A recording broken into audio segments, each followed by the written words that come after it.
All right, ladies and gentlemen, you are locked on Falcons. I'm your host, Aaron Freeman, and today we are previewing our final preview of what the Falcons will do in this 2022 NFL draft, talking about, who are the players that are going to be at the top of their board in round one and whether or not this team will throw some crazy curveball at us Thursday night.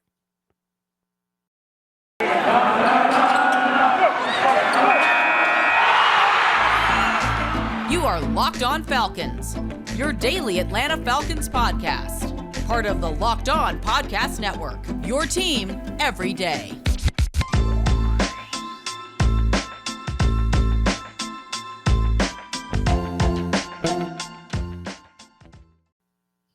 So, guys, you know me. I'm Aaron Freeman, been covering the Falcons for many years, formerly at FalcFans.com, RIP, still going strong on Twitter, at FalcFans, and of course, the host of this preeminent Locked On Falcons podcast, your daily Atlanta Falcons podcast, part of the Locked On Sports Atlanta podcast family. And I want to thank everyone that makes Locked On Falcons their first listen each and every day, especially on this day of days. It is finally here, draft day, as most of you are listening to this on a Thursday on your preferred podcast platform, including Apple, Odyssey, Google, and Spotify. But some of you are watching this on Wednesday night, around 24 hours before the Falcons pick. And that's the benefit of subscribing to the Locked On Falcons YouTube channel, where you can get the podcast a few hours earlier the night before the audio drops.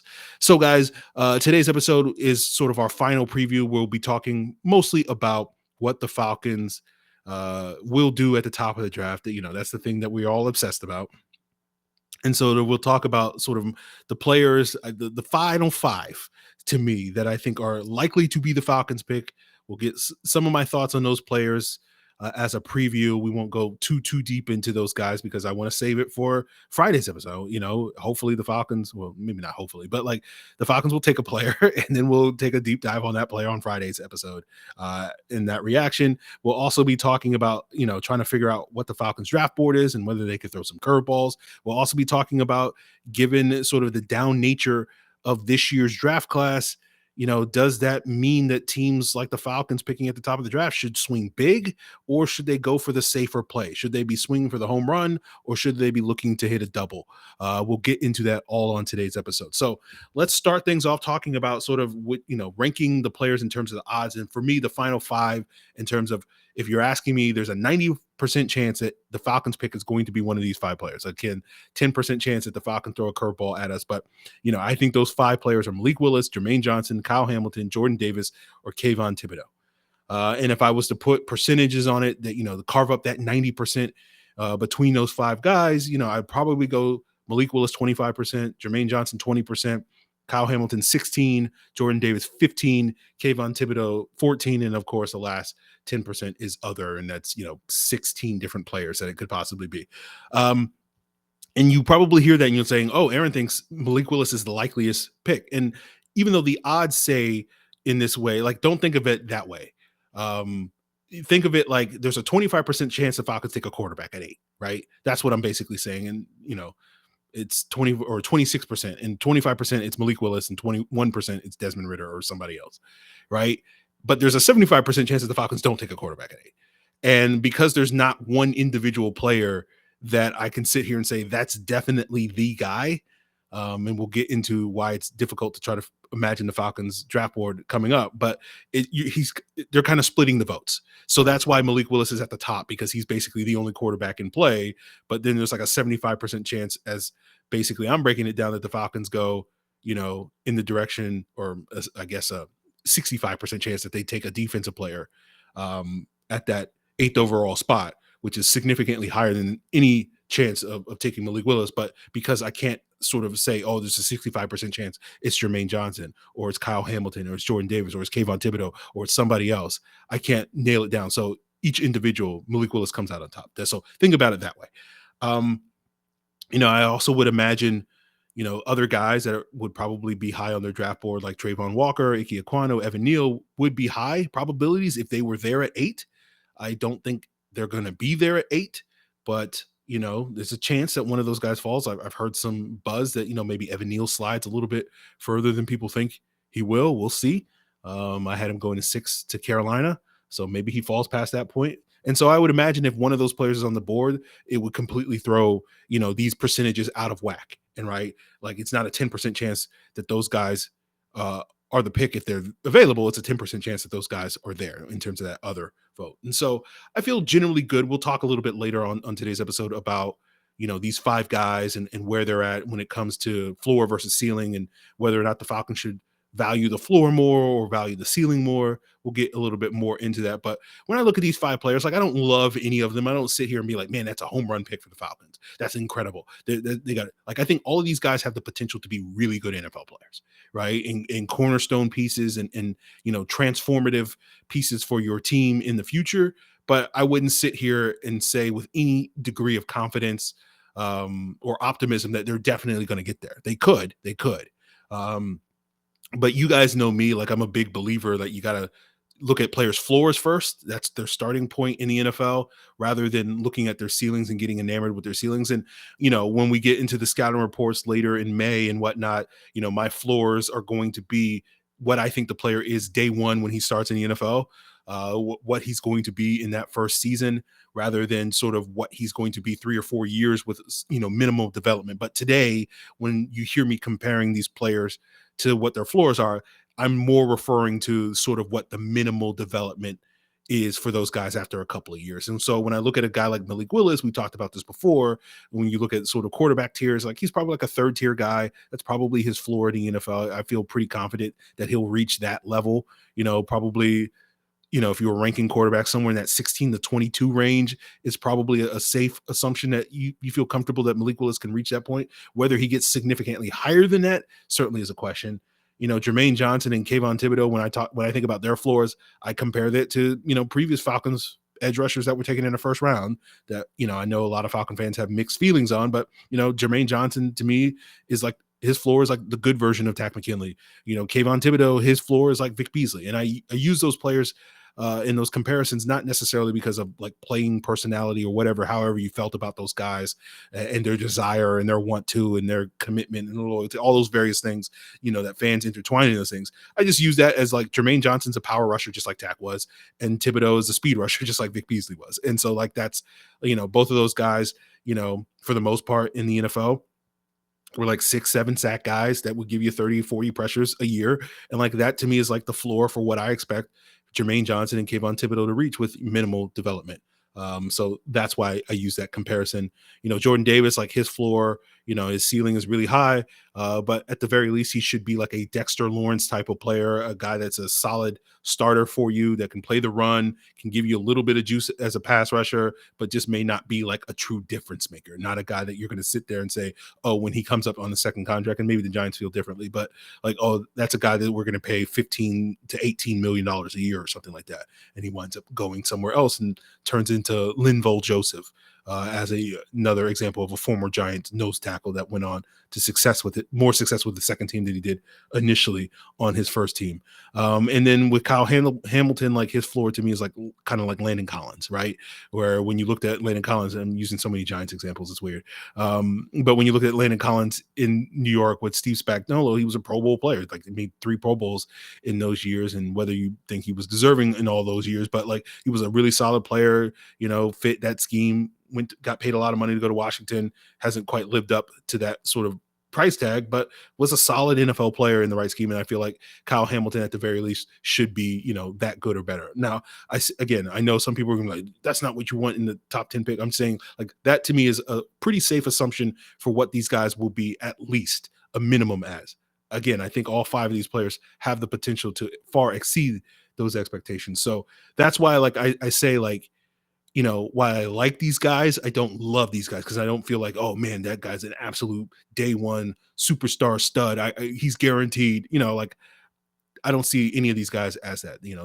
There's some boom bust to all of them, but we'll just sort of see how it all goes. But we'll continue today's Locked On Falcons, talking a little bit more about the Falcons draft board and why it's hard to guess. Like I think we know a couple of people that are probably in their top 8, but trying to figure out the other handful of guys is really difficult. And we'll talk about that a little bit as we continue today's Locked On Falcons. But before we get there, guys, I want to plug the live coverage that begins tonight, as most of you are listening to this on Thursday, April 28th at 7 p.m.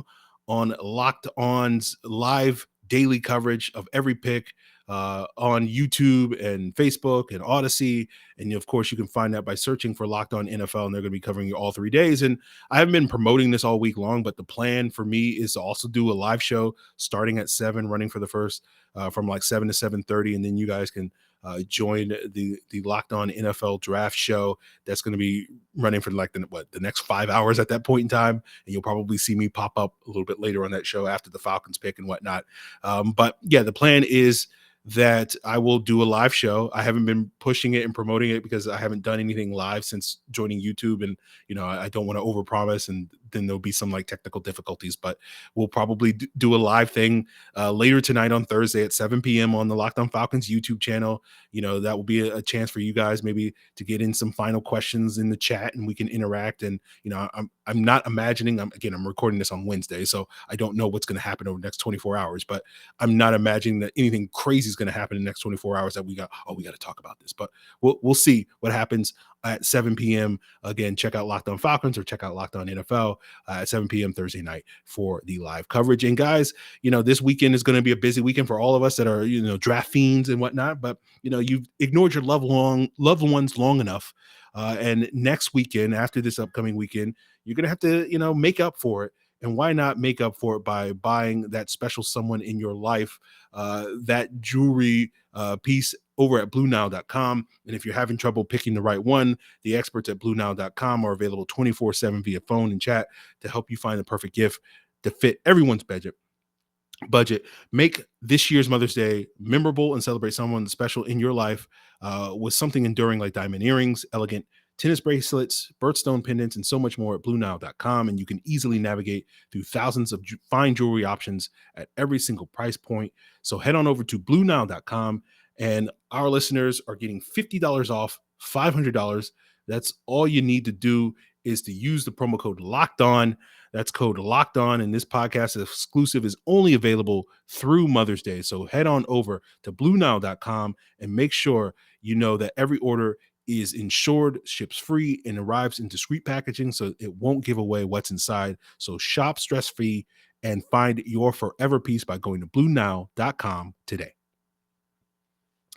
So let's talk a little bit about what the Falcons draft board. This is always a fun exercise to try to figure out, okay, what's their draft board look like, right? We know that the Falcons should be guaranteed to get one of the top 8 players on their draft board.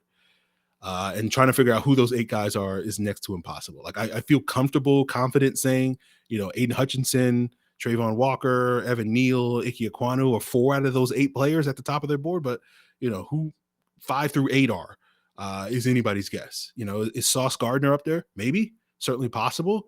You've heard me all offseason long be skeptical that the Falcons are in love with any of the high-end corners because I don't think they necessarily value that position quite to that degree. And I've said before, going all the way back to like February, that if I had to guess which corner the Falcons like the most in terms of like fits their scheme, like I think it would be Washington's Trent McDuffie, and I would be skeptical that Trent McDuffie's in their top 8 in terms of the cornerbacks. He'd be CB1 on their board, but who knows? We know that quarterback is certainly in the mix. And obviously, Malik Willis makes the most sense if you're going to value a quarterback that high. I personally don't see Malik Willis on that level. I see him more as a Jalen Hurts type, a mid-tier quarterback. But, if the Falcons watch Malik Willis and they think this guy's Lamar Jackson, this guy's Josh Allen, certainly that would be justified in valuing a player in your top 8 if you believe that he has that type of potential at, the most important position on the field. You also talk about Kyle Hamilton. We touched upon him briefly on previous episodes as well as today's episode. But if you look at Kyle Hamilton as this versatile, unique sort of chess piece that you can kind of build your defense around and do all variety of things. He can cover tight ends. He can play in the box as a dime linebacker. He can spy quarterbacks. That's a guy that, that versatility is potentially worth a top 8 pick. But if you kind of see him as like, oh, he's a box safety and he's limited in coverage, similar to the criticisms that, people level at a guy like Jamal Adams, are you going to value him that high? Now, we say Jamal Adams and that, that's a bad term, but like Jamal Adams was a 6th overall selection, and prior to going to Seattle these last couple of years, he was an all-pro player and he was an impact player. So, in Todd Bowles' scheme and Greg Williams' scheme in New York, no one was sitting here being like, oh man, that Jamal Adams, that was a very questionable pick.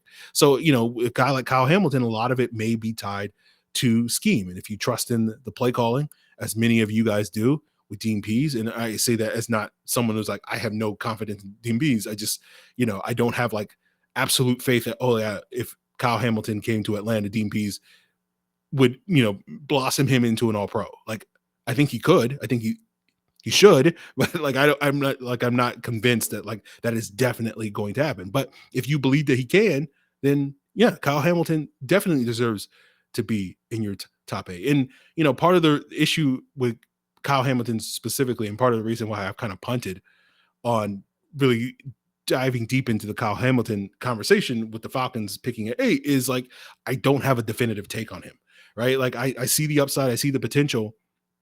But what gives me pause is that positional value. And it's not because I don't think safeties are worth top 10 picks. Because again, I think Jamal Adams. Sorry, I got first round busts on the brain. I'm saying Jamal Adams. And Derwin James were definitely deserving of being top 10 picks in their respective drafts. I thought Isaiah Simmons as a safety was deserving of being a top 10 pick. And I think Hamilton has comparable ability to those guys, where he slots in exactly, I don't necessarily have a strong take on that, but he's in that sort of tier of player. But what I have concerns about when it comes to positional value is I question, for the Falcons, how much value does that player bring when you don't have a good pass rush? Like how much is a safety bringing to the table with a league worst pass rush, right? Like you can sit there and say like, hey, Kyle Hamilton can help you out on some of these exotic blitz looks and help out your pass rush, like we've seen Jamal Adams and Derwin James and some of these other guys do in the league. Landon Collins being another guy that's a very productive pass rusher as a safety.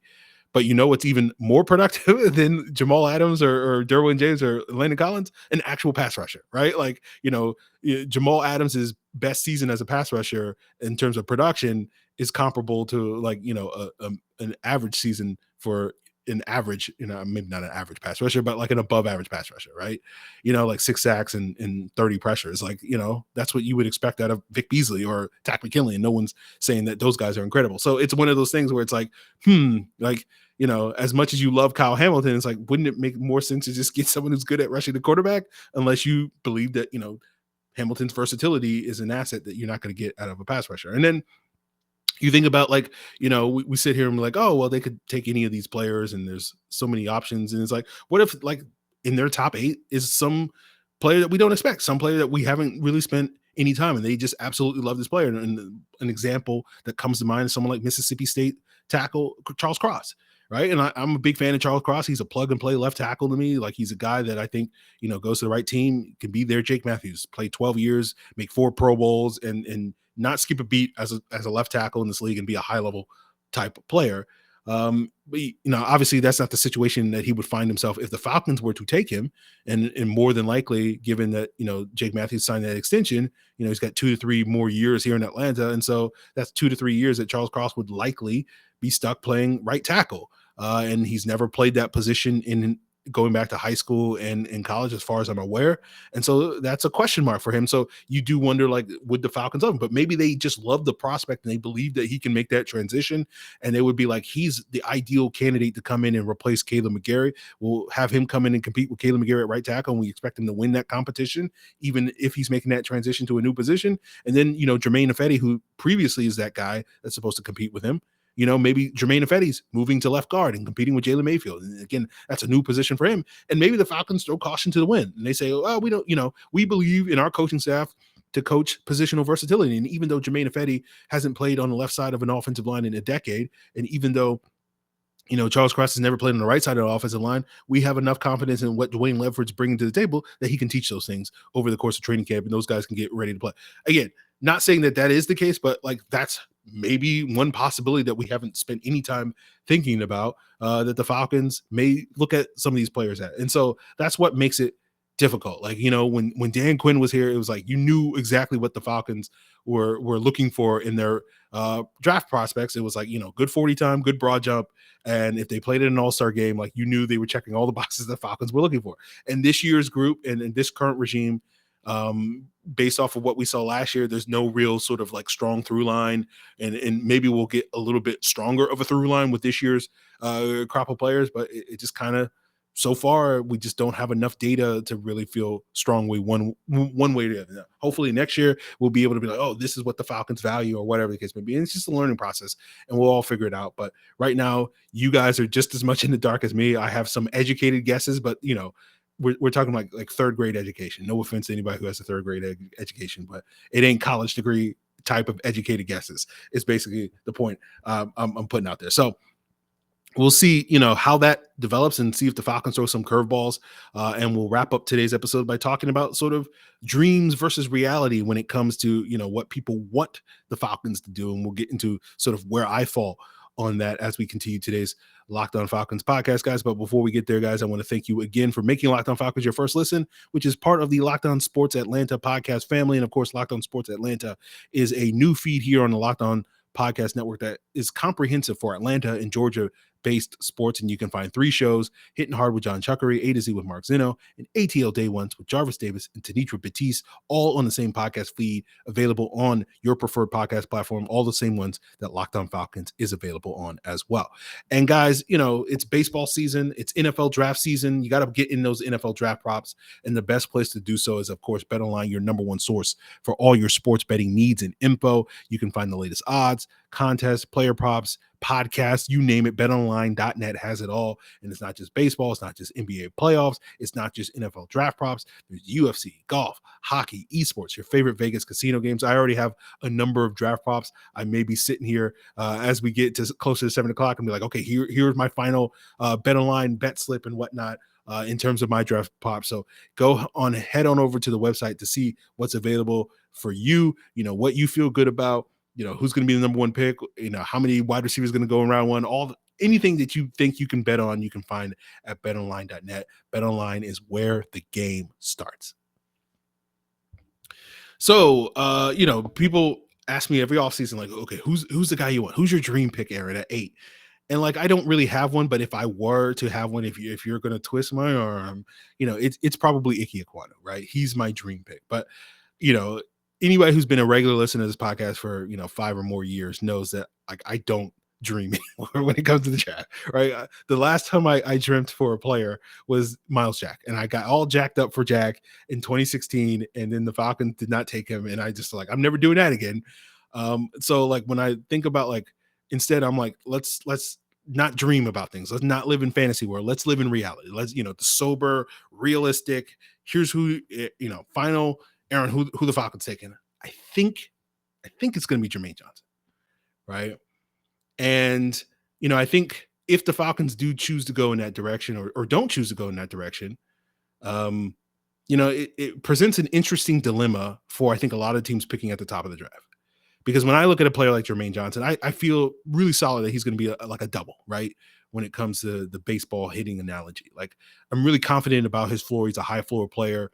But when I sort of compare him as a pass rush prospect to some other recent, first round picks, like he looks more like he's more in the mold, in the style of a Montez Sweat or a Takk McKinley, 2 late first round picks, right? And those are guys that I know their power is going to translate well at the next level, and they will be effective pass rushers because of their power. But you wonder, are they going to be able to develop the other things that often result in high-end sack production? And I think that's a legit concern about Johnson. And then you couple that with, a lot of his production in the college was a lot of cleanup sacks. So, is he going to get to the NFL and be a 6 sack guy, which is not bad, but like, you want a little bit more than that in the top 10 of the draft. And is he just going to be a high pressure guy, a 40 pressure guy, a 50 pressure guy? Can he be a 70 pressure guy or whatever the case may be? We'll see.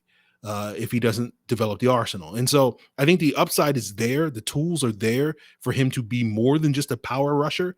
I think he does have the speed and athleticism and burst, but he just hasn't developed it yet. And that needs to be put together. And you've heard me over the years often say, particularly, and I'm sure you'll hear it several times over the next 6 weeks as we break down whoever the Falcons wind up taking. But like I always say, the NFL's development is less about developing new skills and it's more about refining what you already are. So like when you look at a player like Johnson, like he'll be a more refined power rusher rather than developing brand new skills as a speed rusher. And so that's a question. Like, again, there are examples of players that are the exception to that. But when you look at the thousands of players that are, of possibilities that come into the NFL each and every year, we're talking about a few dozen instances, right? Like you can literally name, oh, this guy developed and this guy did X in college and then became Y in the pros. Like, players that jump to mind are like Michael Bennett, Aaron Rodgers, or whatever the case may be, players that develop brand new skills in the pros. It's rare, right? And so like when I look at a player like Johnson, I'm like, yeah, I know he's going to be solid, but you do wonder in a quote unquote down draft class, is going for the double worthwhile or should you swing for the fences? And when I say down, I mean like, you sit here and you wonder, particularly at the top of the draft, right? Is there a blue chip star talent that you typically expect in a draft? And like you look at this year's top 10 or so players that are expected to go off the board that early, and you wonder if you put them in last year's draft class, would any of these guys be a top 10 pick? Maybe a couple of these guys maybe sneak in that 8 to 12 range where, Patrick Surtain and Micah Parsons and Rashawn Slater and all those guys were taken, Devontae Smith. But outside of that, like, there's a lot of guys that are, potential 1 and 2 picks, and Aiden Hutchinson and Trayvon Walker. Like, I don't think they would be top 12 picks in last year's draft. They would probably go like 13, 14, 15, somewhere in that range in last year's draft. And so like that begs the question that, particularly for a player like Trayvon Walker, and I think that's one of the reasons why Trayvon Walker's stock has risen so much, is that if you're picking early in this draft, do you want to hit on a double?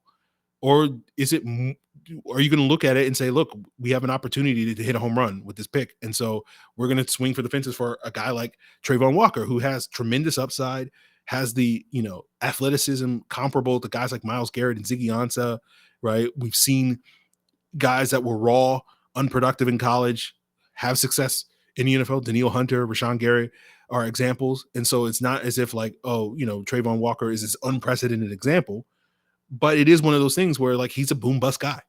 And, talk about Jamal Anderson, but like, I don't think he's going to be that bad, but like, there's a possibility that he could bust out in the NFL like that and be like a 3-sack guy, that gets you 30 pressures and is a standout run defender, but is not a guy that is going to be a regular in your pass rushing situations. He's going to be on the bench for the most part. Like that's a realistic outcome for Trayvon Walker.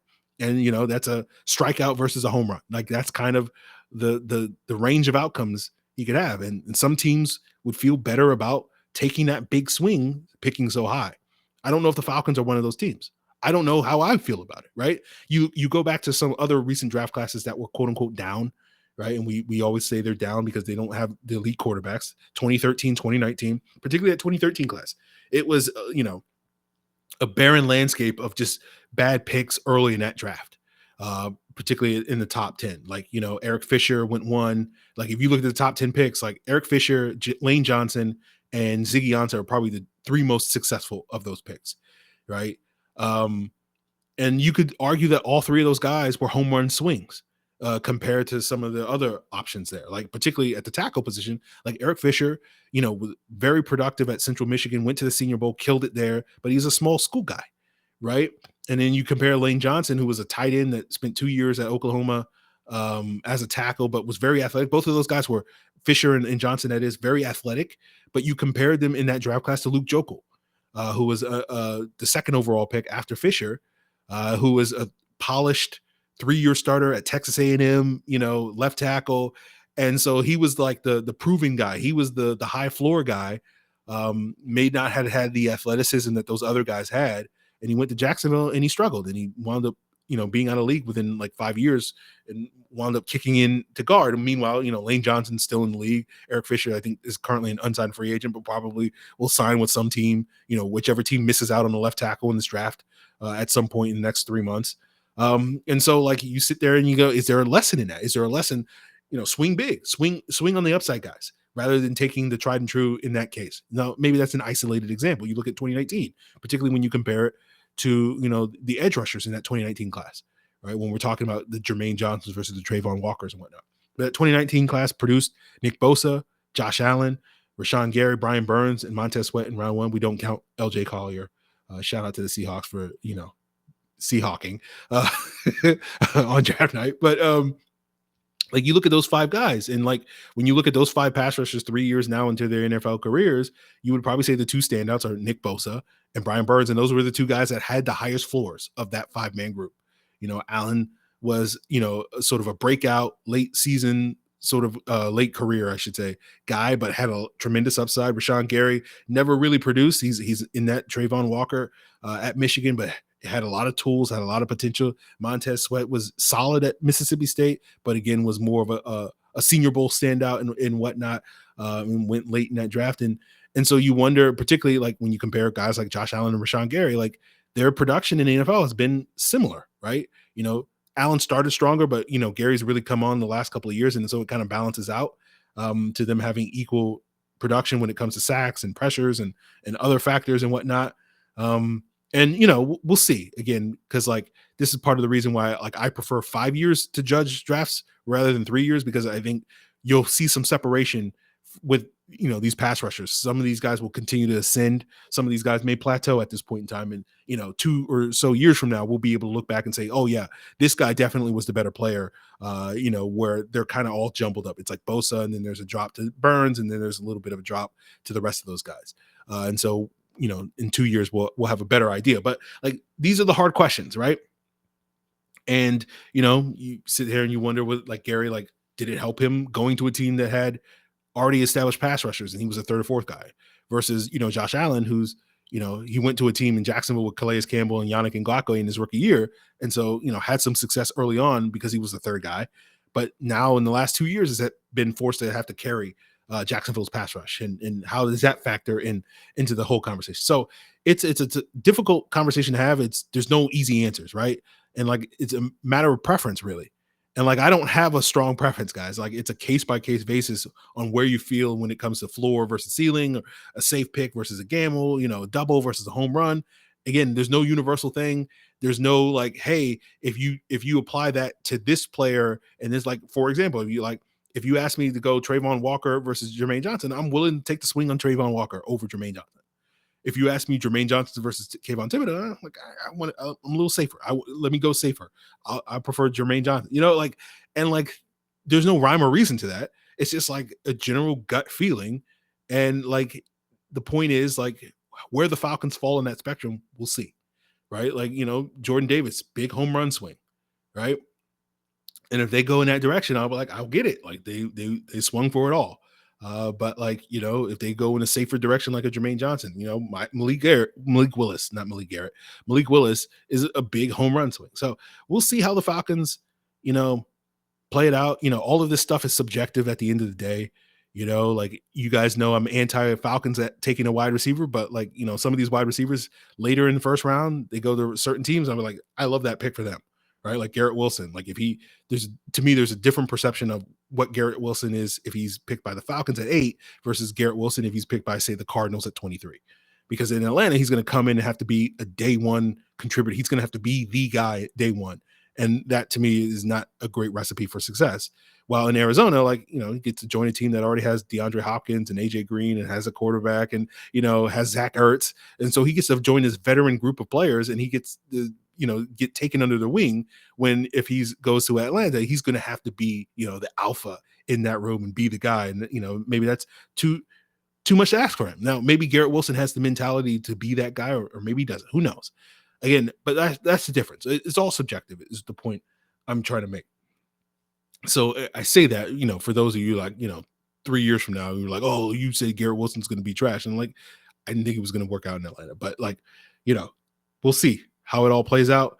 That ultimately that's the same conversation we were having with Kyle Pitts. Like, I was very excited about Kyle Pitts and his potential in this Falcons offense a year ago when I thought it was going to be Kyle Pitts plus Julio plus Ridley, right? And in that situation, Kyle Pitts could pick and choose his spots, and he could be great in that.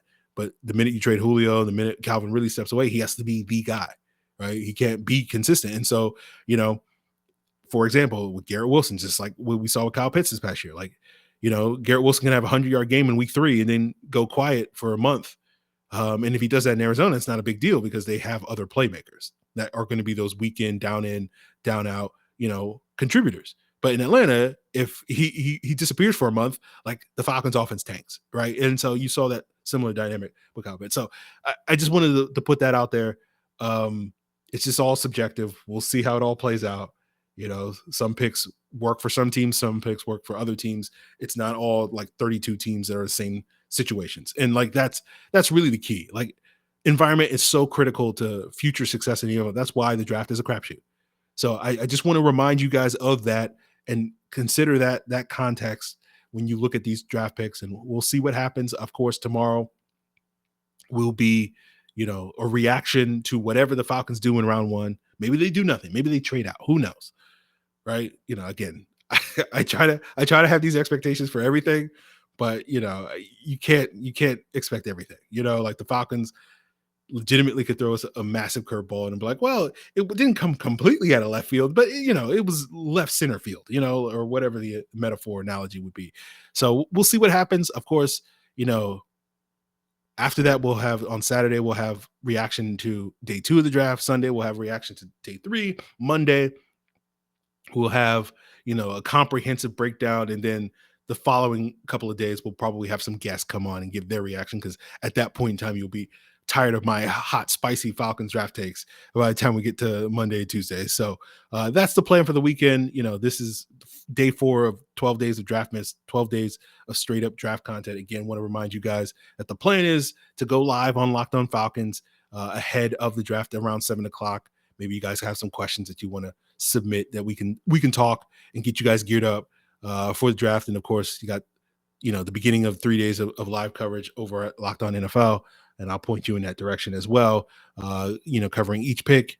I'm sure you'll see me on various other live shows over the course of the weekend, people on YouTube, people on Twitch, or whatever the case may be. So you'll definitely get my reactions to stuff. I will be very sleep deprived over this weekend as I, stay up to 1-2 o'clock recording these podcasts on Thursday and Friday night, and then waking up at 7 a.m. or whatever the case may be, or probably earlier than that, to dive into the film of each of these players, because I've seen enough of these guys to have preliminary thoughts on them, but not a true deep dive until after they actually are Falcon picks. So that's it, guys. I'm done rambling.